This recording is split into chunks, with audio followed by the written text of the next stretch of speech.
Hello dear students. BSc part second की कक्षा के अंदर जो पेपर फर्स्ट है मॉर्फोलॉजी और एनाटॉमी, उसके अंदर जो आज का हमारा वीडियो लेक्चर का जो टॉपिक रहेगा वो रहेगा डोरमेंसी इन सीड्स, बीजों की प्रसुप्ति। इस बीजों की जो प्रसुप्ति होती है, इसको आजकल की जो भाषा के अंदर जो साइंटिस्ट जो टर्म इस्तेमाल करते हैं वो है सस्पेंडेड एनिमेशन इन सीड्स, यानी जो डोरमेंसी है उसी डोरमेंसी का दूसरा नाम है सस्पेंडेड एनिमेशन इन सीड्स। तो ये दोनों एक ही बात है। एग्जाम में अगर सवाल डोरमेंसी पर आता है तो भी आप वही करेंगे, और सस्पेंडेड एनिमेशन आता है तो भी वही करेंगे, और हिंदी में इनको कहा जाएगा बीजों में निलंबित संजीवन या बीज प्रसुप्ति। ये है हमारे वीडियो का आज टाइटल। हम ये जानते हैं कि पादपों के छोटी कक्षाओं में हमने पढ़ा है कि पादपों के बीजों को जब फेवरेबल कंडीशंस के अंदर रखा जाता है, अर्थात हमने एक बीकर वाला एक्सपेरिमेंट पढ़ा है जिसमें एक बीकर लेते हैं, उसको आधा पानी से भर देते हैं, उसमें एक स्लांटिंग पोजीशन पर कांच की पट्टिका लगाते हैं, 3 बीज लेते हैं, एक बीच में भी सीड बांधते हैं, एक पानी के अंदर एक हवा के अंदर, बीच वाला बीज है वो जर्मिनेट होता है। ये एक्सपेरिमेंट हमने पढ़ा है। अर्थात जब बीजों को उपयुक्त दशा मिलती है, यानी पानी, टेम्परेचर और लाइट उपयुक्त कंडीशन के अंदर मिलती हैं, तो बीजों का अंकुरण होता है और नए पादप का जन्म होता है। यहाँ पर इस वीडियो लेक्चर में हम आज अध्ययन करेंगे बीज प्रसुप्ति। अर्थात अगर किसी बीज को फेवरेबल कंडीशंस दे दी जाए, उसको उपयुक्त पानी दे दिया आपने, उसको उपयुक्त दशा में लाइट दे दी, प्रकाश दे दिया, उसको उपयुक्त कंडीशन के अंदर टेम्परेचर प्रदान किया अंकुरण के लिए, अंकुरण के समय उसको जब आप बीज को अंकुरित कर रहे हैं तो तीनों कंडीशन टेम्परेचर, प्रकाश और पानी उपयुक्त दशा में दे दिया, तब भी बीज अंकुरित नहीं होते हैं। बीजों की यह दशा कहलाती है सस्पेंडेड एनिमेशन इन सीड्स या बीज प्रसुप्ति।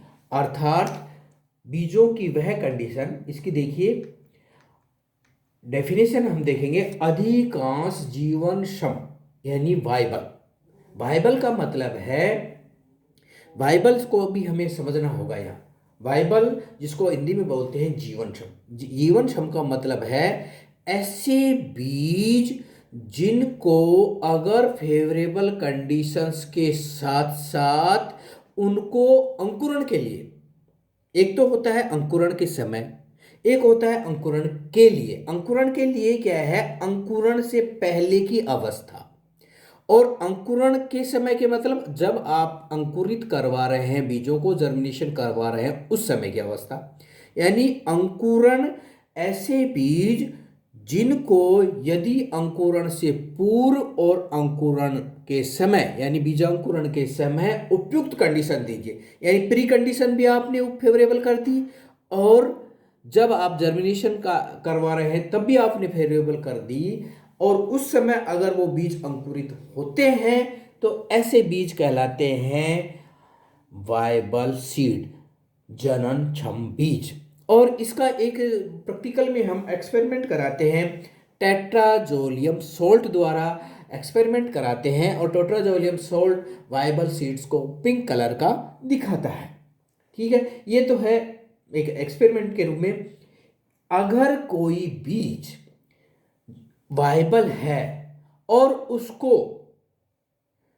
आपने एक्सपेरिमेंट के समय, अंकुरण के समय फेवरेबल कंडीशन दे दी है, अगर वो उस समय भी अंकुरित नहीं होता, यानी फेवरेबल कंडीशंस में प्री और एट, प्री का मतलब है अंकुरण से पूर्व और एट का मतलब है अंकुरण के समय, अगर दोनों में जो भी उसकी रिक्वायरमेंट है वो अगर आपने पूर्ण कर दी है, अगर वो बीज अंकुरित होता है तो ऐसे बीज कहलाते हैं वायबल सीड। और अगर कोई बीज प्री और एट, प्री मतलब अंकुरण से पूर्व और एट का मतलब है अंकुरण के समय, अगर उसको आवश्यक फेवरेबल कंडीशन प्रदान कर दी हैं और अगर वो बीज अंकुरित हो जाता है तो वायबल, और अंकुरित नहीं होता है तो वो है बीज नॉन वायबल कहलाता है।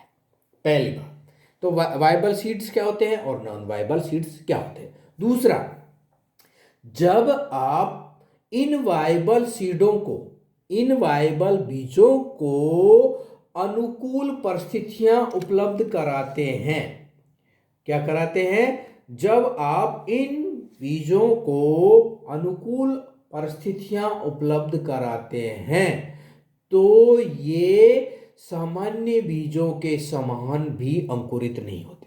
देखिए, आपने क्या किया है, वायबल सीड है, इसका मतलब है कि जब हम उसको अंकुरण करवा रहे हैं, जर्मिनेशन करवा रहे हैं, तो जर्मिनेशन के लिए आवश्यक टेम्परेचर, आवश्यक लाइट और आवश्यक पानी उसको प्रदान कर दिया गया है, पोषण प्रदान कर दिया गया है अगर उसको अंकुरित होना चाहिए था। अगर कोई बीज उस समय अंकुरित नहीं होता है, इसका मतलब है कि बीज प्रसुप्त है, अर्थात बीज सस्पेंडेड एनिमेशन है, अर्थात बीज निलंबित संजीवन की अवस्था में है। निलंबित संजीवन की अवस्था का मतलब होता है कि बीजों के अंदर परिपक्व होने के बाद, यानी बीज फ्रूट से मुक्त होने के बाद भी कुछ समय के लिए उनकी उपापचय, सक्रिय उपापचय क्रियाएं सस्पेंड हो जाती, स्थगित हो जाती, निलंबित हो जाती हैं। यह अवस्था, बीजों की यह अवस्था कहलाती है बीज प्रसुप्ति या बीजों में निलंबित संजीवन। और सरल भाषा के अंदर इसको आपको अगर समझना है, इसका ही दूसरा नाम है बीज प्रसुप्ति, डोरमेंसी ऑफ सीड्स। इसका दूसरा नाम क्या है, बीज की वह अवस्था। बीज की अवस्था नहीं कहकर एक और नया काम लेंगे, जन जीवन क्षम, यानी वायबल सीड्स।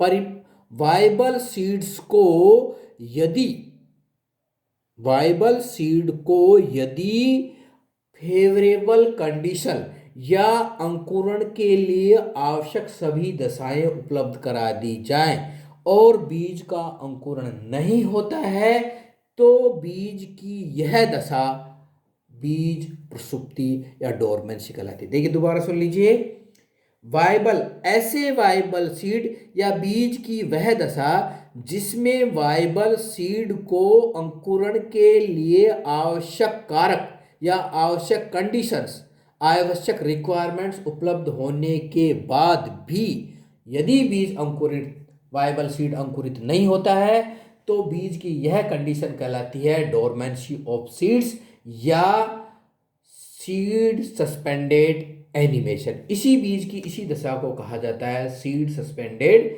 एनिमेशन।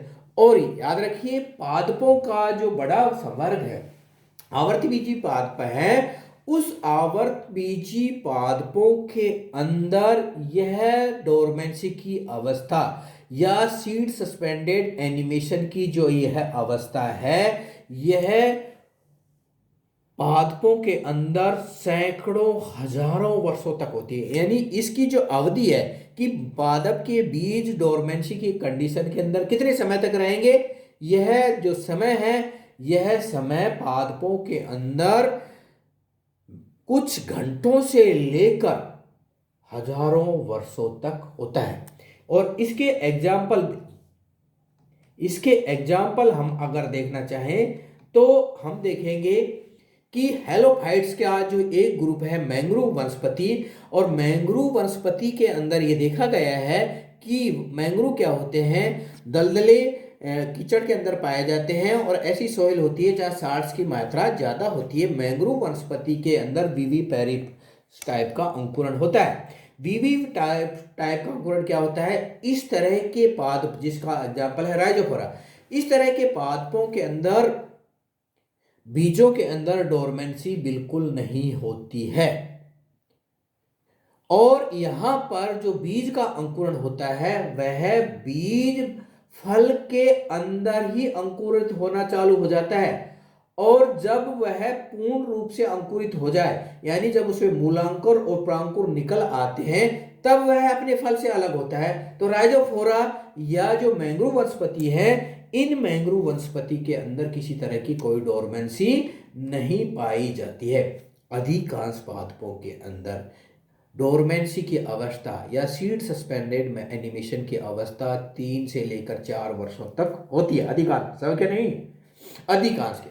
जैसे लीलियेसी की लहसुन प्याज है, इनके अंदर जो डोरमेंसी है वो 2 या 3 दिन की होती है। 2 या 3 दिन तक के अंदर अगर आपने जर्मिनेट नहीं कराया तो वो डोरमेंसी खत्म हो जाएगी और सीड नॉन वाइबल हो जाएगा। वाइबल सीड था, अगर 3 दिन नहीं उगाया तो नॉन वाइबल हो जाएगा। और अधिकतम ये जो अवधि है ये कितनी होती है? चाइना, उत्तरी पूर्वी चाइना के अंदर एक पवित्र कमल सैकर्ड लोटस का अध्ययन किया गया जो मिट्टी के अंदर 4 मीटर गहराई में दबा हुआ था। इसके बीजों का जब कार्बन डेटिंग से अध्ययन किया गया तो ये बीज 1288 वर्ष पूर्व के थे। कार्बन डेटिंग से इनकी उम्र पता की गई तो ये सीड्स 1288 वर्ष के थे। लेकिन वर्तमान समय में एक्सपेरिमेंटल द्वारा जब इनको जर्मिनेट कराया गया तो ये अंकुरित हो गए। इसका मतलब है कि ये बीज वायबल थे। तो पादपों के अंदर जो डोरमेंसी है वो कुछ सेकंड, घंटों से लेकर हजारों वर्षों तक होती है। इस डोरमेंसी के जो विशेष महत्व है, डोरमेंसी का जो महत्व है वो महत्व, 2 विशेष महत्व है। एक तो क्या है, प्रतिकूल परिस्थितियों से ये बचने का एक रास्ता है। यानी पादप इससे अगर डोरमेंसी है तो प्रतिकूल, जैसे मान लीजिए सर्दियों का कोई पादप बीज बनाता है और सर्दियों में अपनी फ्रूटिंग और सीड प्रोड्यूस करता है तो गर्मियों में वो डोरमेंसी की अवस्था में रहेगा, उसका बीज नष्ट हो जाएगा। और गर्मियों का पादप है वो सर्दियों में डोरमेंसी के अंदर नष्ट नहीं होता है। दूसरा, जब पादपों के अंदर अलग अलग समय के अंदर यानी बीजों के अंदर अलग अलग समय की डोरमेंसी है, यानी जो टाइम है वो अलग अलग है, तो वो अलग अलग समय में अंकुरित होंगे। इससे क्या होगा कि जो सीड नवोन्वित पादप है यानी सीडलिंग्स हैं, उन सीडलिंग्स में पोषण के प्रति या अन्य कारकों के प्रति इंट्रा स्पेसिफिक कंपटीशन नहीं होगा। ये 2 प्रमुख महत्व हैं डोरमेंसी के, जो बीजों के लिए बहुत ही उपयुक्त होते हैं, बीजों के लिए बहुत ही सराहनीय होते हैं, बहुत उनकी उपयोगिता सिद्ध करते हैं। Causes of seed suspended animation, यानी बीजों के अंदर जो ये डोरमेंसी आती है, इस डोरमेंसी के क्या कारण हैं? विभिन्न पौधों के बीजों में प्रसुप्त अवस्था के अनेक कारण हैं। जैसे बीज की खुद की संरचना है, यानी बीज की खुद की एनाटॉमी ऐसी है, बीज की फिजियोलॉजी ऐसी है कि वो उसको अंकुरित नहीं होने दे रही है और बीज को डोरमेंसी मिल जाती है। या कुछ वातावरणीय कारकों से हमारा अभिप्राय है वे कारक हैं जो बीज को प्री जर्मिनेशन यानी जर्मिनेशन, अंकुरण से पूर्व की अवस्था में आवश्यक होते हैं। अंकुरण के समय नहीं, अंकुरण से पूर्व की अवस्था में। और इनमें 2 कारक हैं, ताप और प्रकाश, टेम्परेचर और लाइट। यानी बीज की खुद की अवस्था है, बीज की फिजियोलॉजी और बाह्य कारक जो कि बीज के अंकुरण के समय से पूर्व आवश्यक हैं। ये कुछ ऐसे कारक हैं जो कि बीज को प्रसुप्ति या डोरमेंसी के लिए उत्तरदायी होते हैं। जो डोरमेंसी है वो सामान्य रूप से 2 प्रकार की होती है, प्राइमरी डोरमेंसी और सेकेंडरी डोरमेंसी। प्राइमरी डोरमेंसी वह डोरमेंसी है, वह प्रसुप्ति अवस्था है जिसके अंदर बीज का अंकुरण विलंबित होता है। यानी बीज को, अगर बीज है, वाइबल सीड है, उसको हम अंकुरण के समय ले जाते हैं या अंकुरण के लिए आवश्यक फेवरेबल कंडीशन देते हैं और वह बीज अंकुरण नहीं होता, अंकुरित नहीं होता है, उस बीज को उस कंडीशन को कहा जाता है प्राथमिक प्रसुप्ति। और दूसरा है सेकेंडरी डोरमेंसी। सेकेंडरी डोरमेंसी क्या होती है? अगर बीज अंकुरित हो जाए। जब उसको फेवरेबल कंडीशंस मिली तो वो अंकुरित हो गया, लेकिन अंकुरण होने के बाद अगर कंडीशंस में कोई परिवर्तन हुआ तो बीज पुनः प्रसुप्ति में चला जाता है, यानी अंकुरित बीज भी प्रसुप्त हो जाता है। ऐसी कंडीशन, बीज की ऐसी कंडीशन कहलाती है सेकेंडरी डोरमेंसी। अब हम यहाँ पर प्राइमरी डोरमेंसी का डिटेल अध्ययन करेंगे। प्राइमरी जो डोरमेंसी है वो 5 कारकों से होती है, यानी पादप के बीजों के अंदर जो प्राइमरी डोरमेंसी होती है ये 5 विभिन्न कारक हैं जो प्राइमरी डोरमेंसी के लिए उत्तरदायी होते हैं। नंबर 1, बीज चोल या बीजावरण या फलबत्ती के कारण। दूसरा है भ्रूण की अवस्था, एम्ब्रियो की स्टेज के कारण। तीसरा है बीज के अंदर अंकुरण संदमकों, यानी बीज के लिए के अंदर सीड जर्मिनेशन इनहिबिटर्स की उपस्थिति, यानी बीज के खुद के अंदर, फिजियोलॉजी के अंदर ही ऐसे रासायनिक पदार्थ बीज के अंदर मौजूद हैं जो उसको उगने ही नहीं देते हैं। और जर्मिनेशन से पूर्व निम्न तापक्रम की आवश्यकता और जर्मिनेशन से पूर्व विशिष्ट प्रकाश की आवश्यकता, ये 5 ऐसे कारक हैं जो कि प्राइमरी डोरमेंसी के लिए उत्तरदायी होते हैं।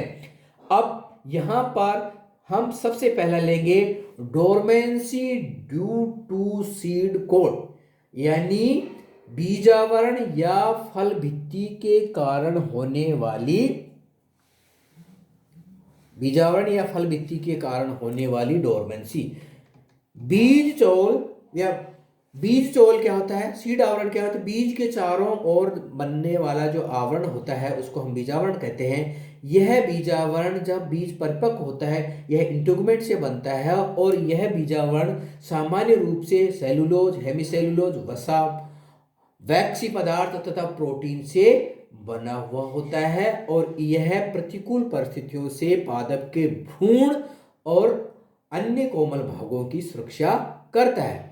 लेकिन कभी कभी इसके अंकुरण में रुकावट भी पैदा, एक तो सुरक्षा करता है लेकिन कभी कभी ये बीज आवरण है वो बीज के अंकुरण में रुकावट पैदा कर सकता है। जैसे सीड कोट इम्पेरिएबल टू वाटर, यानी जल के लिए अपारगम्य बीज। कुछ बीज ऐसे होते हैं जिनमें इन रासायनिक पदार्थों के अतिरिक्त, यानी सेलुलोज, हेमिसेलुलोज, वसा, मोम, प्रोटीन के अतिरिक्त लिग्निन और सुबेरिन का डिपोजिशन हो जाता है, जिससे ये बीजावरण पानी के लिए अपारगम्य हो जाता है, यानी इसमें पानी नहीं जा सकता। इसके अलावा जो बीज का जो पोर है, माइक्रोपाइल है, उस पर भी रासायनिक पदार्थों का निक्षेपण हो जाता है और बीज पानी के लिए बिल्कुल अवरुद्ध हो जाता है। और चूंकि बीज के अंकुरण के लिए हम जानते हैं कि पानी आवश्यक है, बीजावरण अवरुद्ध हो गया, पोर अवरुद्ध हो गया, बीज के अंदर पानी एंटर नहीं करेगा तो बीज ऑटोमेटिकली सीड डोरमेंसी के अंदर चला जाएगा, बीज अंकुरित नहीं होगा। कुछ पादपों के अंदर तो जैसे ल्यूपिनस आर्बोरियस के अंदर ये देखा गया है कि इसके बीज पोर के अंदर या माइक्रोपाइल के अंदर एक चेक वाल होता है। कैसे होता है, देखिए उल्टा काम करता है ये चेक वाल। जब बीज में जल की मात्रा बाहर के वातावरण से अधिक होती है तो बीज से पानी निकलकर बाहर के वातावरण में आ जाता है, लेकिन जब बीज में पानी की मात्रा कम और बाहर पानी की मात्रा अधिक होती है तो ये जो वाल है, ये इस वाल की कोशिकाएं खुद पानी को अवशोषित करके फूल जाती हैं और पानी को बीज के अंदर नहीं आने देती है। परिणाम स्वरूप बीज सूख जाता है, अंकुरित नहीं होता है और बीज डोरमेंसी के अंदर चला जाता है, बीज सीड सस्पेंडेड एनिमेशन के अंदर चला जाता है। इसके अलावा कुछ फलों के अंदर, जिसमें है कमल गट्टा निलंबो ल्यूसीफेरा के अंदर बीजों के चारों ओर एक फल भित्ति का अवरुद्ध आवरण पाया जाता है, जिससे कि फल भित्ति के कारण बीजों तक पानी नहीं पहुंच पाता है। ऐसे में फल भित्ति को तोड़कर ही बीजों का अंकुरण करवाया जा सकता है। तो ये इसके अंदर जो सीड कोट का जो दूसरा पार्ट है वो है इम्पेरिएबल टू गैसेज, यानी बीजावरण पानी के लिए तो परमेबल है, लेकिन गैसेज के लिए, गैस का मतलब है ऑक्सीजन और कार्बन डाइऑक्साइड के लिए इम्परमेबल हो जाता है। कभी कभी तो यह देखा गया है पादपों के अंदर कि किसी पादप का बीजावरण एक गैस यानी ऑक्सीजन के लिए परमेबल है लेकिन CO2 के लिए नहीं है, और CO2 के लिए परमेबल लेकिन ऑक्सीजन के लिए नहीं है। इससे क्या होता है कि गैस एक्सचेंज नहीं होने के कारण बीज का अंकुरण यानी रेस्पायरेशन नहीं होगा। रेस्पायरेशन नहीं होगा बीज की कोशिकाओं के अंदर, तो बीज का अंकुरण नहीं हो पाता है। ऐसे में बीज चोल को हटाकर या ऑक्सीजन की अधिक सप्लाई करके ही हम बीज का अंकुरण प्राप्त कर सकते हैं। तो अगर बीजावरण गैस के लिए भी इम्परमेबल है तो भी वो अंकुरित नहीं हो जाता। तीसरा, अगर बीजावरण यांत्रिक दृढ़ मैकेनिकल रेजिस्टेंट सीड कोट, अगर बीजावरण जल के लिए पारगम्य है परंतु वह इतना अधिक दृढ़ हो जाता है, कठोर हो जाता है कि भ्रूण की कोशिकाएं पानी को अवशोषित करके फूलती हैं, और फूलने के बाद जब उनको अधिक स्थान की आवश्यकता होती है तो यह बीज का बीजावरण इतना हार्ड हो जाता है और ये इसको फूलने नहीं देता है। ऐसे बीजावरण सोरगम, हेलिपेंस जो कि ज्वार है उसके अंदर तुस पाया जाता है। लेटुस के अंदर भ्रूण के चारों तरफ भ्रूणपोष होता है, तुस होता है, या बीजावरण, कईयों में बीजावरण होता है, कईयों में जैसे ग्लूम्स हो जाते हैं, कईयों में कई सीड्स के अंदर एंडोस्पर्म इस तरह का कार्य करता है कि वो बीज की कोशिकाओं को फैलने ही नहीं देता, फूलने ही नहीं देता, डिवीजन ही नहीं करने देता है। इससे क्या होता है, बीज का अंकुरण अवरुद्ध हो जाता है और बीज की यह अवस्था सीड सस्पेंडेड एनिमेशन या सीड डोरमेंसी कहलाती है। आज के लिए बस इतना ही। इससे जो आगे वाला है वो हम नेक्स्ट वीडियो में लेंगे। Thank you.